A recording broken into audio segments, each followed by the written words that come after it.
All right. So we're here with Jenna and Kate, really to talk about applying the MLP approach to housing issues for children and communities. Next slide.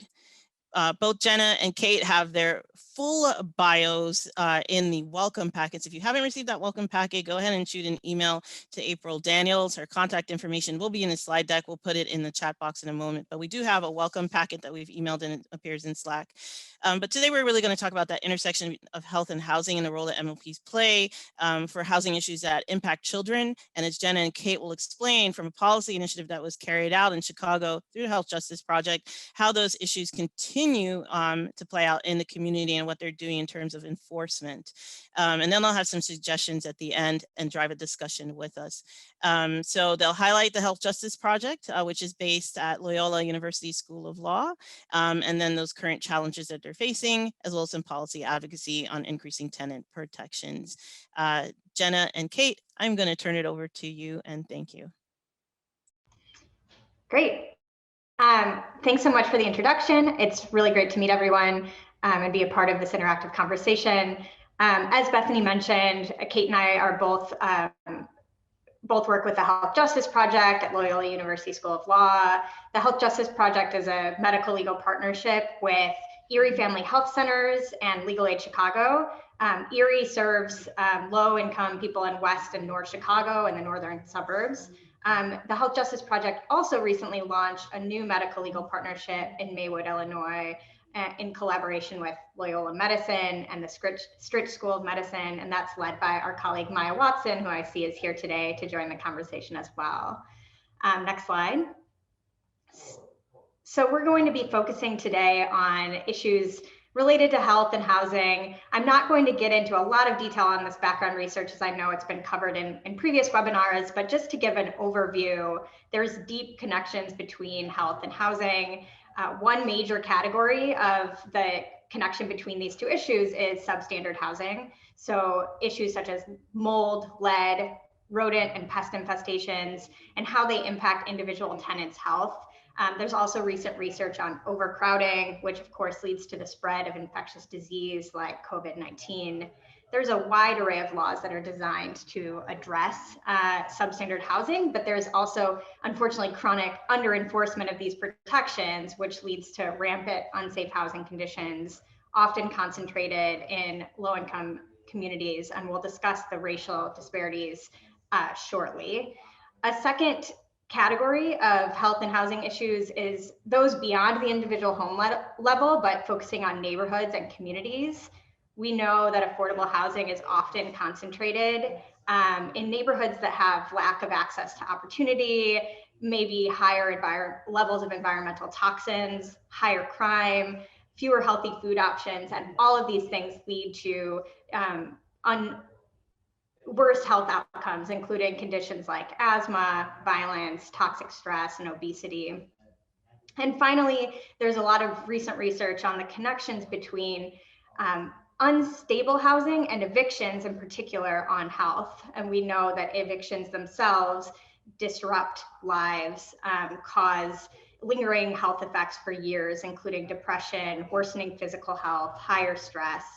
And we also know that families who are evicted may end up being forced to live in unsafe or unstable housing, or housing with substandard conditions, again, leading to additional health risks. So all three of these categories are interconnected, and there is a lot we could discuss within each of them, but we do want to focus in today on the housing issues that have a particular impact on children. Next slide. And so one of these areas is lead exposure. And childhood lead poisoning has decreased dramatically in the past 20 years as a result of regulations and changes in the type of paint commonly used, but it remains a serious problem. We know that about 35% of housing units in the US have lead paint. 1 in 3 homes with children under age 6 have risk of lead toxins. And lead exposure can cause serious cognitive and behavioral impacts on children. There's no safe level of lead exposure, and lasting cognition has been documented in children with blood levels as low as 5 micrograms per deciliter. So that's an ongoing area of concern with a focus of particular harm on children. Another is asthma. Asthma is caused by mold and pest infestations, as well as environmental toxins. Asthma is the most common chronic condition among children. Nearly 5 million asthma sufferers are under the age of 18.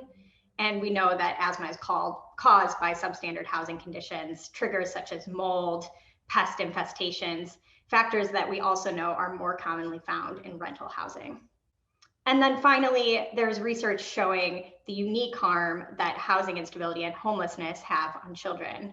Homelessness negatively impacts educational outcomes. It causes heightened physical health challenges, as well as mental health challenges like depression and anxiety in children. Next slide. So again, within each of these areas, there are significant disparities by race, both with regard to the incidence, but also with regard to the impact that they have on children. So you can see from these maps in Chicago, the one on the left shows the concentration of neighborhoods that are primarily Black and Hispanic, and the one on the right shows the percentage of adults with asthma. And the difference is stark, and this is caused in Chicago by, and as with many other cities, by a history of racist housing policies and racial segregation, as well as the concentration of environmental hazards in Black communities in Chicago. We know that Black children are also 2 times more likely than white children to suffer lead poisoning, and more than 7 times more likely than white children to die from an asthma attack. So again, it is not only the incidence, but also the severity of the impact that these conditions have on Black families and on white families. That's a serious problem. And similarly, next slide, we know that housing instability and homelessness also have a greater impact on Black and Latinx children. You can compare this map with the maps in the last slide to see that, again, rates of eviction filings in Chicago are significantly concentrated on the south and west sides of the city, which are the predominantly Black and Latinx communities in Chicago. 47% of children in homeless families are Black, although Black children just make up 15% of the US child population. And again, these rates of eviction filings, unfortunately, are not only a problem in Chicago, but eviction lab data shows that similar trends are spread throughout the country. I'm going to pass it along to Kate to pick up a little bit on Health Justice Project's work in this area. Thanks, Jenna. Hi, everyone. Good afternoon. Bethany reached out to us and asked us to sort of talk about where are we now. Some of you may have seen this policy brief that was put out by the National Center in 2018 about some upstream impact work that had been done by the Health Justice Project in 2016 and 2017 by our predecessors, Emily Benfer and Allison Gold, and in collaboration with many other partners around the country and in Chicago, and with healthcare providers at Erie Family Health Centers. So this work evolved from individual representation and identifying that children living in federally funded housing voucher funded homes were being exposed to lead poisoning, and that the regulations did not adequately protect children or require adequate inspections and remediation. So in 2017, new regulations went into effect that required action earlier if a child living in subsidized housing was had elevated blood lead level of 5 microdeciliters or more. It resulted in sharing of more information between HUD and public health departments, and required building inspections when there was a lead exposure in a unit in the building. So that was a great accomplishment, a great achievement. And so I'm going to talk to you sort of about what we've been doing since and how we've been trying to continue to engage in this work. You can go on to the next slide. And we're sort of continuing through a few different tiers. We're doing continued individual representation of clients and families who live in housing with substandard conditions and lead exposure. We're also continuing to engage in more upstream and systemic work to try to create more preventive solutions and to address problems more at the source. And we'll share some challenges and discuss some challenges in this work in a little bit. Next slide. So I'm going to just talk first about a little bit about some individual advocacy and share a case study with you. So last fall, we were referred a case for a client or patient who's 34 years old. She was a single caregiver of 2 foster children, her niece and nephew, age 1 and 2, and her own 2 older teenage children. She still lives in project-based, federally subsidized housing. She was referred to our project by Erie Family Health Centers because of conditions concerns in her unit. Her primary concerns were actually sewage backup. She lived in a basement apartment. Whenever it rained, the sewage would back up into her unit. There was mold in her bathroom and a few other locations in her apartment. She had made multiple requests over a period of 2 years for her management company to address these concerns. That her healthcare provider had submitted a note or letter to the landlord also to raise concerns and request a change in the apartment. And then more recently in the fall, one of her foster children had elevated lead levels. And then they tested the other child, and he also had elevated blood lead levels. So this was the case that came to us. Can you go to the next slide? So I'll just talk a little bit about our individual advocacy around this, and then we'll move back to talking about how this can lead to upstream work and how we're continuing to do upstream or systemic work. So when we received the case, we reached out to the management company to identify ourselves and also explain our client's concerns. They were also very recently notified of the lead exposure of one of the children in the apartment. So they actually move very quickly. In my experience, management companies don't typically move this quickly, but I think that because lead was mentioned, they did a little bit more quickly. But they, in the next week, went in and did an inspection of the apartment. They did a lead test. They never shared and still haven't shared the results of that lead test, but we advised our client to do her own, and her own test tested positive, and then they immediately moved her the following week. So it was sort of clear what their test reflected from that action. And we're currently still working on obtaining all of the records. So they moved her to a new unit, but which she was very happy with. But we recently talked to her and learned that they have already moved a new family into the prior basement apartment that she was in, and she does not believe that they did work other than paint that apartment. And she recently got a new store-bought lead test, which one was positive, one was negative. So we're also working with her to ascertain whether her new unit has any lead paint in the unit. So we represented her in her individual case to help her get moved, but we're continuing to sort of explore other options. So we were in the process of getting access to the file when the pandemic sort of surged, and the landlord was being very uncooperative about giving us copies. So we were going to have to go in the office. So we're setting up a new appointment to review her own file for records of her requests for move or to get her apartment repaired. But we're also looking to do some more upstream work to FOIA HUD to see if there are other complaints about this building, because we have some concerns that there's because of some other behavior by the management company and issues in multiple units, that it's a broader, more systemic issue in this particular building. So that's how we're sort of taking our individual work and thinking more upstream about some potential systemic solutions. Could you go to the next slide? So I'll also talk a little bit about some other policy work that we've continued to do, and then Jenna will share some more examples.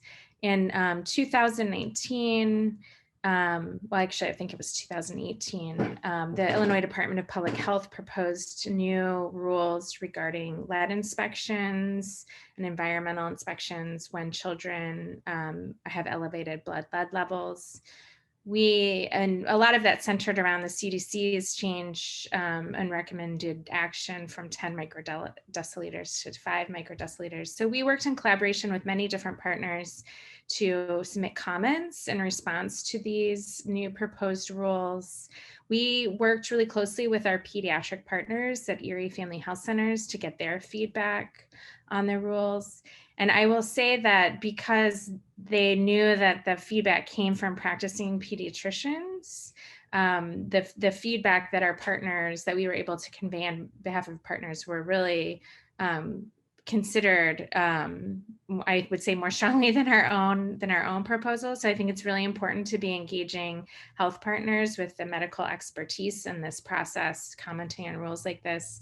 And our coalition was pretty happy that the Illinois Department of Public Health adopted our recommendations. One of the main recommendations we had was to change the inspection requirement from 10 microdeciliters to 5 microdeciliters, which would cost a significant amount of money. So the coalition then did advocacy around allocating sufficient state funds for these inspections, but they did adopt the change. There are also some other provisions that we recommended that they adopted, including inspections not just in the unit where the child lives, but in common areas or daycare centers or other relative homes where they spend time if they test for elevated blood lead levels. So we're continuing to try to influence rules and policies impacting child exposure to lead. And I'm gonna turn it back over to Jenna to talk about a few other policy initiatives, preventive policy initiatives we're involved in. Thanks. Next slide. So one area that we've been working on with other housing advocates, a coalition with Housing Action Illinois and the Lawyers Committee for Better Housing, has been to advocate for a residential landlord-tenant ordinance in Cook County, mirroring protections that have been in place in Chicago for decades. But many suburban communities, including many that have been hard hit by COVID-19, have not historically had local landlord-tenant protections or local tenant protections. So fortunately, this measure just passed within the past couple of weeks, so it will be going into effect.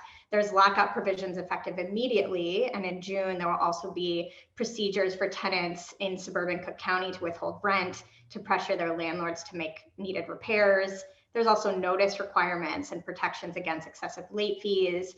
And these protections are going to be critical in the coming months as eviction potentially, looking at eviction moratoriums expiring, and also while they're in place, the lockout protections are critical. And so the focus of this work with communities now is on educating tenants in these neighborhoods about the protections as they go into effect, to ensure that they will be able to enforce these rights, withholding rent when it's safe to do so, following the correct procedures to encourage their landlords to make needed repairs. Next slide.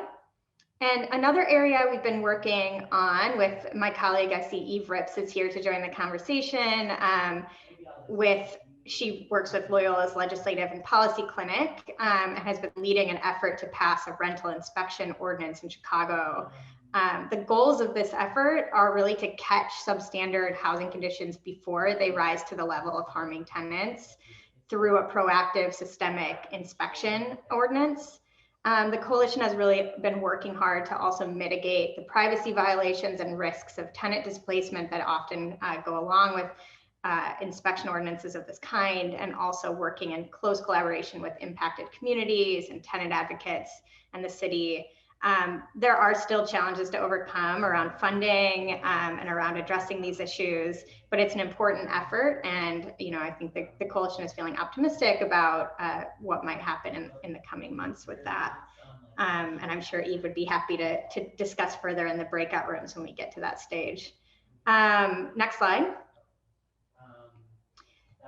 We wanted to also just flag a few areas of challenges that we've had in our work with the MLP, which may be interesting topics of discussion, but we're also interested in hearing from you all what you're seeing and hearing more about challenges you're facing.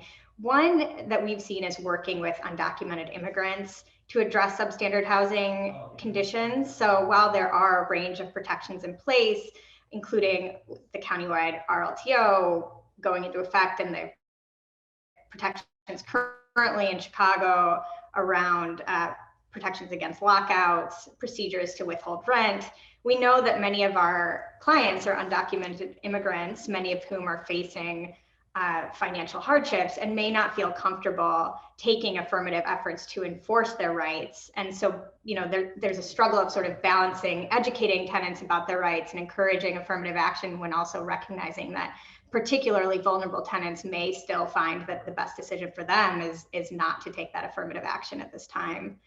And beyond working with undocumented immigrants, COVID-19 financial strains are impacting a lot of our clients right now who may be facing the same kinds of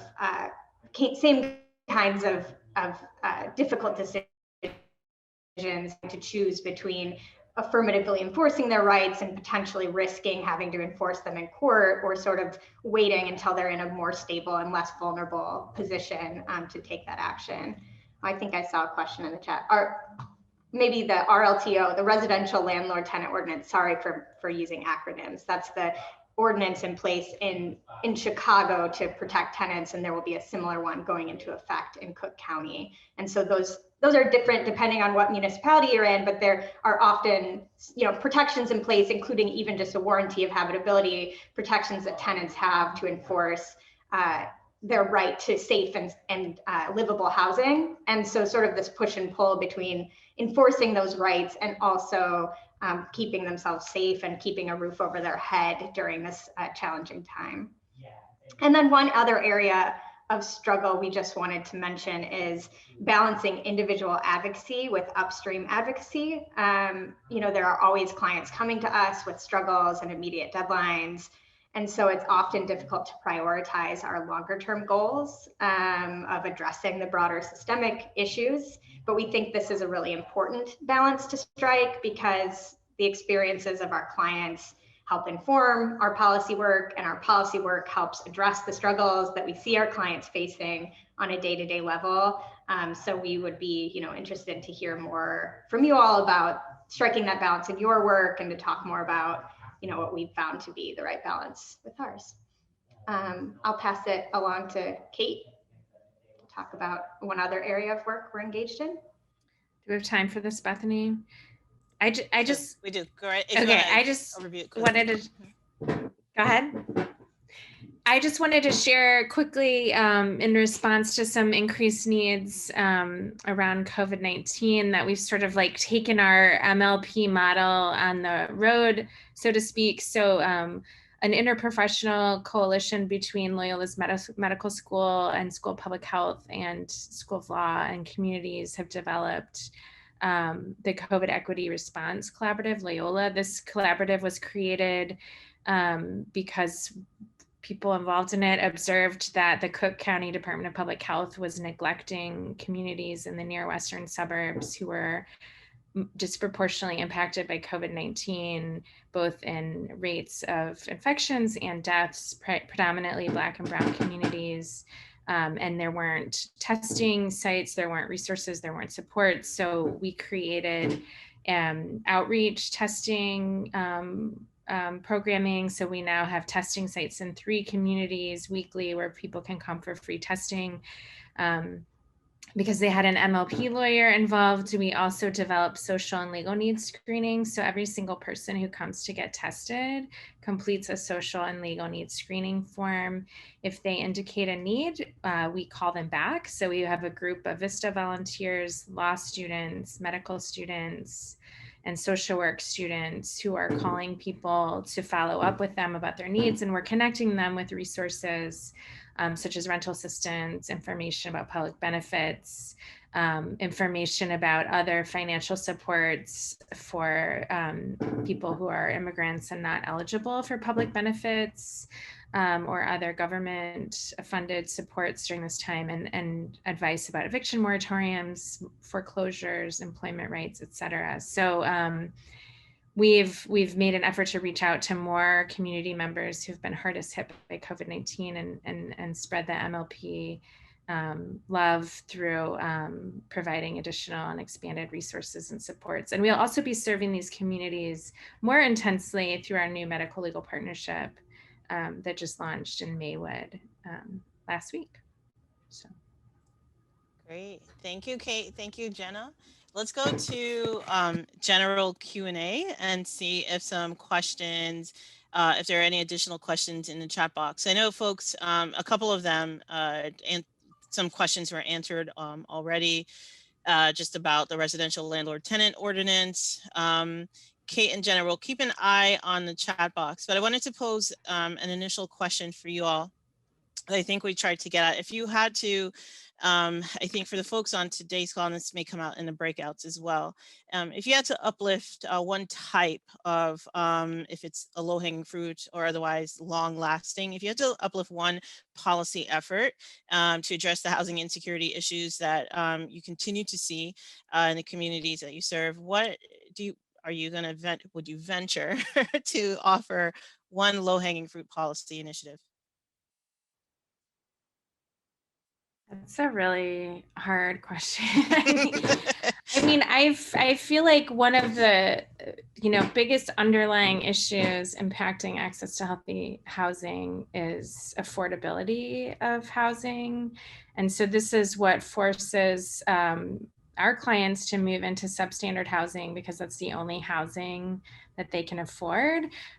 Preventive measures like the proactive rental inspection initiative may address some of that, but I think there's also some concerns that might also drive up prices of rental units. And so I think we need a substantial increase in funding for housing choice vouchers and other subsidies, and to really look at how much it costs to live in healthy housing.